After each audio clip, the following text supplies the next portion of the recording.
Olá, aqui é Pai Demes de Xangô em mais uma aula do nosso curso de Teologia de Umbanda, aula 25, uma parceria entre a Tenda de Umbanda Caboclos de Bois e a Perintra das Almas e o canal Saberes de Axé. Agradeço muito a você que tem acompanhado as nossas aulas, que acompanha este vídeo, deixe seus comentários, suas dúvidas, suas sugestões, participe do grupo do WhatsApp, que é um grupo de estudos, de troca de ideias, de materiais complementares, concomitante à divulgação, à publicação de cada uma das aulas. Embora você acompanhe este vídeo em qualquer momento, porque ele está salvo, está aí guardado, gravado e à disposição de todos e todas. Agradeço de modo especial aos meus filhos, pai pequeno Pedro de Ogum, mãe pequena Luiz de Oxum, pela iniciativa, pela insistência tanto do canal quanto deste curso, que, como sempre repito, é uma semente para o diálogo, é uma semente para o debate fraterno. Não se tem a pretensão de esgotar um tema em 20 minutos, em meia hora, ainda mais um tema tão profundo quanto a teologia de Umbanda, um tema tão profundo como no caso deste vídeo, são duas Iabás, dois orixás femininos. Para quem não está familiarizado com os termos, Aborô se refere ao orixá de energia dita masculina e Iabá ao orixá de energia dita feminina. E hoje nós vamos tratar de duas Iabás e duas mães maravilhosas, Oxum e Iansã. Comecemos com Oxum. Oxum é o orixá do feminino, da feminilidade, da fertilidade, ligado ao rio de mesmo nome, em especial em Oxogbo, Ijexá, na Nigéria. Senhora das águas doces, dos rios, das águas quase paradas, das lagoas não pantanosas, das cachoeiras e, em algumas qualidades e situações, também da beira-mar. Perfumes, joias, colares, pulseiras e espelho alimentam sua graça e beleza. Filha predileta de Oxalá e de Iemanjá, foi esposa de Oxóssi, de Ogum e posteriormente de Xangô, sua segunda esposa. Senhora do ouro, na África do cobre, das riquezas, do amor, orixá da fertilidade, da maternidade, do ventre feminino. A ela se associam as crianças. Nas lendas em torno de Oxum, a menstruação, a maternidade, a fertilidade, enfim, tudo o que se relaciona ao universo feminino é valorizado. Entre os Yorubás tem o título de Iyalode, que significa senhora e corresponde ao inglês lady, comandando as mulheres, arbitrando litígios e responsabilizando-se pela ordem na feira. No jogo dos búzios, é ela quem formula as perguntas respondidas por Exu, em especial num jogo chamado de Meridilogum ou jogo de Oxum, né? Os filhos de Oxum costumam ter boa comunicação, inclusive no que tange a presságios. Oxum, orixá do amor, favorece a riqueza espiritual e material, além de estimular sentimentos como amor, fraternidade e união. Costuma-se dizer que durante a gestação, o bebezinho é protegido por Oxum. E quando ele nasce, ele passa a ser protegido naquele momento em especial por Iemanjá, porque é ela que apara a cabeça da criança, e Iemanjá que é chamada de Senhora dos Oris, né? Senhora das Cabeças. Há relatos mitológicos diversos que justificam essa associação. Mas voltemos aqui ao Oxum. A sua saudação ora Ieô, ou então Aieiô, numa corruptela linguística, como nós chamamos, que significa salve mãe das águas. Atenção porque existem algumas traduções, incorporações de saudações a Oxum, por exemplo, de outros orixás também, que tem tradução incorreta para o português. E essas traduções incorretas, elas acabam se disseminando, a língua é viva, o processo é vivo, mas é interessante que nós estudemos a origem, o significado inicial dessas canções, desses oriquis, sejam os instrumentos que forem de tradição iorubá, para que não façamos associações indevidas. Sabemos, já vimos isso no caso de Exu, que Mojubá é uma saudação genérica, eu saúdo, mas foi incorporado a saudação a Exu de modo especial, lá o Exu, Exu é Mojubá. Muitos criticam, mas a língua adquire novos significados, sim, eles são construídos. Entretanto, algumas traduções indevidas podem ser evitadas, inclusive para uma compreensão maior das saudações, dos oriquis, dos cânticos todos e outras manifestações orais dedicados a Oxum. Há várias formas de sincretismo, né? Nossa Senhora Aparecida, Nossa Senhora das Cabeças, Nossa Senhora da Conceição, Nossa Senhora de Fátima, Nossa Senhora de Lourdes, Nossa Senhora de Nazaré. A mais comum, talvez, pelo menos em algumas regiões, mas predomina, sim, de modo geral, Nossa Senhora Aparecida, cuja festa é dia 12 de outubro. A aproximação de Oxum com Nossa Senhora Aparecida se dá por diversos fatores, sobretudo porque aquela que hoje é a padroeira do Brasil foi encontrada, a imagem escurecida que foi associada à pele negra, no Rio Paraíba em 1717. Além disso, Nossa Senhora Aparecida, rainha, tem um manto salpicado de dourado, bem como uma coroa de ouro que lhe foram acrescidos ao longo do tempo. Quer saber mais? Fica uma dica. Inclusive, nós temos um vídeo no nosso canal. A dica é o livro Peregrinas de Aparecida pelas Águas de Oxum. São 16 contos que tratam da relação de vários femininos com Nossa Senhora Aparecida. Um dos contos, inclusive, traz uma versão romanceada, uma versão ficcional de como foi criada aquela imagem encontrada em 1717 nas águas do rio Paraíba. Mas eu não vou dar spoiler, não, só vou dizer que o autor é este que lhes fala. Relato mitológico sobre Oxum? Temos.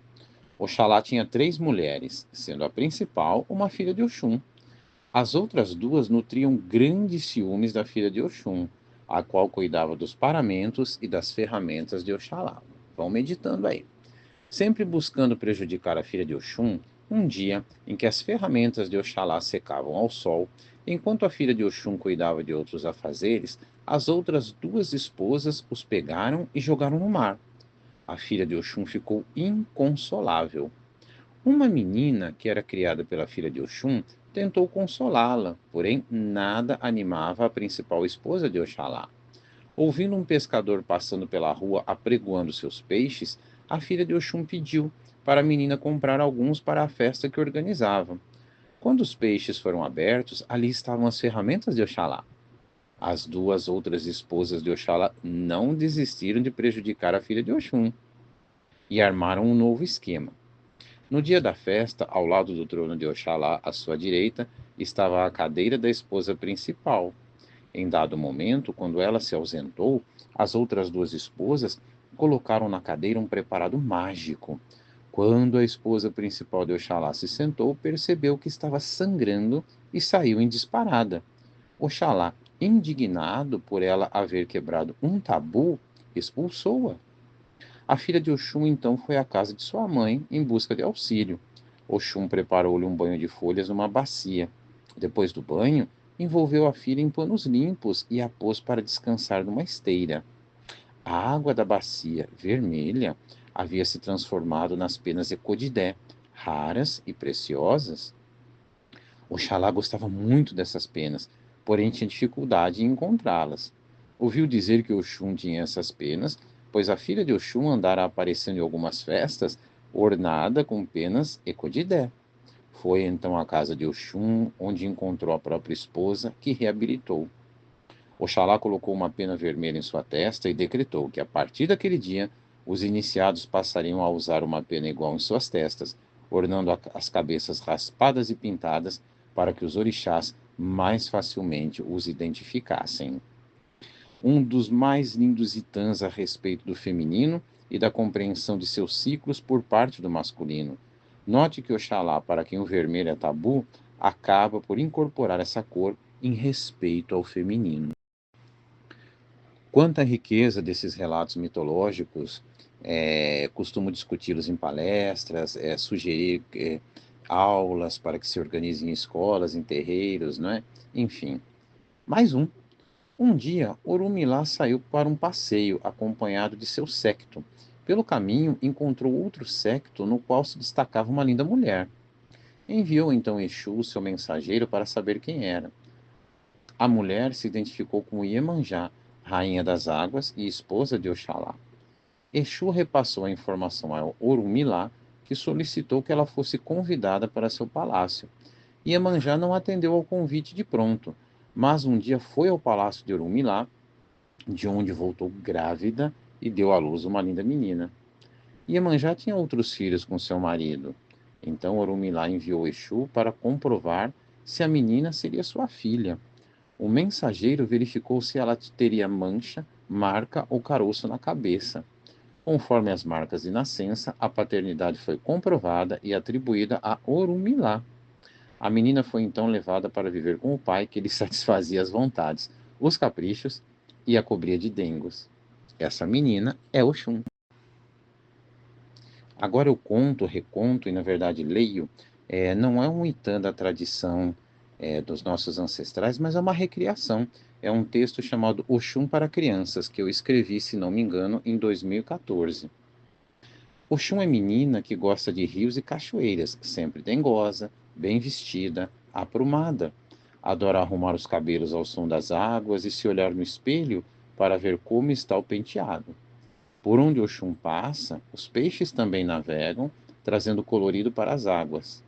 Oxum senta-se nas pedras e acaricia o dorso dos peixes com os pés. Gosta de dançar na areia à luz da lua. Pisa mansinho, miudinho, quase não se escutam seus passos.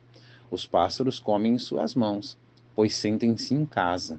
Sentem também o amor e a doçura de Oxum. Ela gosta de alegria, música, poesia, festa. Quer ver Oxum contente é convidá-la para uma festa. Oxum também gosta muito de flores, em especial as amarelas. Imagine sua alegria quando vê um campo de girassóis. Seus amigos costumam fazer a seguinte surpresa: preparam um balaio bem bonito com flores e vão devagarinho até a beira do rio, colocam o balaio nas águas, batem palmas e cantam. Quando Oxum se vira para ver de onde vem tanta festa, o balaio segue a correnteza em sua direção. Ela sorri e abre os braços para receber o presente. Todos ficam muito contentes. Outros preferem colocar rosas perto da cachoeira, que ela recolhe. Há também amigos que preferem plantar flores perto de uma cachoeira para ela poder passear entre elas, até mesmo se sentar ali, ajeitar a roupa e, claro, ajeitar os cabelos. Quando Oxum caminha, na verdade, ela dança. E não poderia ser diferente. O som de suas pulseiras convida o corpo a uma coreografia suave e ritmada. Seu sorriso é sincero, acolhedor. Porém, como não existem apenas águas calmas, mas corredeiras fortes e rodamuinhos, Oxum também se zanga, em especial com toda a sujeira, todo o lixo jogados em suas águas. Então seu olhar fica firme, ela bota a mão na cintura, bate o pezinho e aponta o dedo na direção dos Sugismundos, pedindo que tomem mais cuidado com os rios, as nascentes, com todas as águas. Ensina as crianças a não escovarem os dentes com a torneira aberta, a beberem água enquanto brincam e estudam, a não entrarem em águas onde não dá pé, e a correnteza é braba. No geral, Oxum resolve tudo na maior calma. Um dia, alguém estava muito nervoso e queria discutir com Oxum. Ela deixou a pessoa esperando um bocado de tempo enquanto arrumava os cabelos, ajeitava as pulseiras, enfim. Quando terminou de se arrumar, a pessoa já havia ido embora e nem estava mais irritada. Oxum adora comer com os amigos à beira d'água, curtindo a paisagem. Gosta muito de banana frita e ipeté, feito à base de inhame, o mulucum, prato preparado com feijão fradinho, moqueca e pirão de peixe. De sobremesa, prefere quindim, aquele bem feitinho, parecendo um sol. Assim é Oxum, essa menina. O que dizer de Yansan? Yancé, orixá guerreira, senhora dos ventos, das tempestades, dos trovões e também dos espíritos desencarnados, chamados eguns. Egum não tem um sentido negativo a princípio, embora se use no cotidiano, mas Egum é espírito. Egum tem uma raiz iorubá que significa osso, então Egum é espírito desencarnado. Um preto velho é um Egum. Nós hoje estamos encarnados, seremos Eguns. Já fomos também. Conduzindo-os, os eguns, né, para outros planos, ao lado de Obaluaê. Divindade do rio Níger ou Oiá é sensual, representando o arrebatamento, a paixão. De temperamento forte, foi esposa de Ogum e depois a mais importante esposa de Xangô, ambos tendo o fogo como elemento afim. Irrequieta e impetuosa é a senhora do movimento, e em algumas casas também a dona do teto da própria casa. Uma das suas funções espirituais é trabalhar a consciência dos desencarnados que estão à margem da lei, para então poder encaminhá-los a outra linha de evolução. A sua saudação é Eparrei. De modo geral, numa tradução simples, significa salve. E o sincretismo, as principais formas são Santa Bárbara, Santa Joana d'Arc e Santa Catarina. Sobre Santa Bárbara, a mais comum, cuja festa é dia 4 de dezembro, segundo a tradição, Bárbara vivia encarcerada numa torre pelo próprio pai. Convertida à fé cristã, fugiu e foi condenada à morte.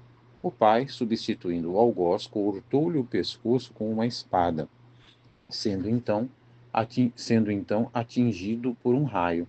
Vocês observam aí os elementos, não é? Principalmente o raio e as ligações, portanto, sincréticas feitas entre Mãe Ansan e Santa Bárbara, Santa Católica. Relatos mitológicos? Claro. Oiá não podia ter filhos, e então consultou um babalaô que lhe aconselhou a fazer uma oferenda com carneiro, agutã, búzios e roupas coloridas. Yansan cumpriu o combinado à risca e teve 9 filhos. Quando ia ao mercado vender azeite de dendê, todos comentavam: lá vai Yansan, ou seja, lá vai aquela que se tornou mãe 9 vezes. Em sinal de respeito e gratidão, Yansan não mais comeu carneiros. Yansan é uma contração de Iá Messan Orum, a mãe dos 9 céus. Aqui neste Itã aparece lá vai aquela que se tornou mãe 9 vezes. E esse relato mitológico, este Itã, também explica por que Yansan não come carneiro. Isso é muito interessante. Volte, quem quer lembrar, quem ainda não viu, vá pela primeira vez dar uma olhadinha na aula sobre mitologia dos orixás e ver os 4 tipos principais de mitos que nós temos, relatos mitológicos. Um deles é que explica alguns tabus, isso em diversos povos, não é? Vamos ver mais um? Opa! Yansan não podia ter filhos e por isso procurou um babalaô. Ele lhe explicou que engravidaria somente quando fosse possuída violentamente por um homem. Vamos contextualizar, vamos voltar à aula de mitologia dos orixás para observar que muitos relatos são violentos dentro de um contexto. E repito, racismo religioso, como a mitologia dos orixás é violenta, diz às vezes um irmão de segmento cristão específico que parece que não lê o Antigo Testamento. E pior, lê de forma literal e não simbólica, né? Xangô um dia possuiu Yansan com violência e ela deu à luz 9 filhos. Dos 9, 8 eram mudos, e Yansan procurou novamente o Babalaô, que lhe disse para fazer oferendas. Algum tempo depois nasceu um filho que não era mudo, mas tinha a voz bem rouca, cavernosa. Esse filho era Egungun, ancestral de cada família e cada cidade. Quando Egungun vem dançar com seus descendentes, usando suas paramentas específicas, a única mulher diante da qual ele se curva é Yansan. Aqui nós temos Yansan ligada ao culto dos ancestrais, aos Egunguns, é um culto específico no Brasil. Há algumas casas que o fazem, é muito interessante pesquisar e aprender. Há o culto em África, e como vimos no início, ao falarmos das características gerais, Yansan encaminha os espíritos, de modo geral, ao lado de Obaluaê, né? Isso nós falamos um pouquinho acima, e agora esse relato mitológico, partindo principalmente da relação com Egungun, que nasce dela e é o filho que fala com voz cavernosa, enquanto os outros 8 são mudos. Oiá recebeu o conselho de sempre estar ao lado de seu marido, Xangô, e de não retornar à sua terra natal, onde estava sua família. Com o coração dividido, desconsiderou o conselho e retornou a Irá. Porém, um dia recebeu a notícia da morte de Xangô e ficou tão triste que transformou-se num rio, o Odo-Oiá, também conhecido como rio Níger. Mais um aqui que junta Yansan e Oxum, porque a gente reconta um relato mitológico e aparecem vários orixás como personagens, né? Isso em todas as aulas. Temos visto. Agora aqui é um de Yansan com Oxum, vamos ver que legal. Yansan adorava suas joias. Um dia quis sair de casa com elas, mas seus pais não permitiram, argumentando que era perigoso. Tempestuosa, Yansan entregou suas joias a Oxum e varou o teto da casa, voando, ventando. A liberdade do vento é considerada superior à coqueteria e à vaidade, atributos de Oxum. em oposição à sensualidade eólica de Yansan. Vejam que interessante, não é?